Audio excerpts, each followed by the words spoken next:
You say that all whites are racist. Can you expound on that? Any white person who was born, raised, and schooled in the United States of America, if you aren't a racist, you're a miracle. Either that or you decided to educate yourself. Because education in this country is about white is right, brown's all right, black's got to stand back.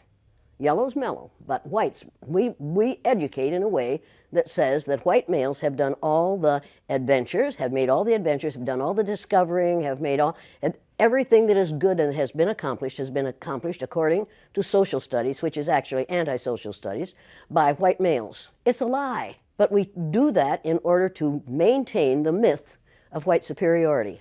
If we start teaching the truth about history, if we start teaching about Nile Valley contributions to civilization, it will totally change the way we conduct ourselves in the classroom. It will have to.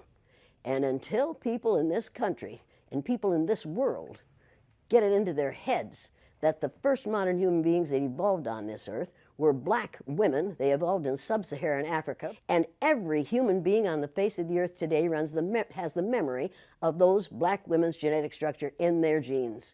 Now, we don't want to admit that, but that's the way it is. We need to stop telling the myths and start telling the truth. We often hear about reverse racism now. There's no such thing as reverse racism. You can only be a racist if you have the power to institutionalize what you're doing to people who are different from you. What we're calling reverse racism is natural reaction to being treated unfairly on the basis of somebody else's ignorance. Once you've read the myth of race, you will never, ever again go along with the idea that there are 3 or 4 or 5 different races. It was a lie made up by the people who ran the Spanish Inquisition.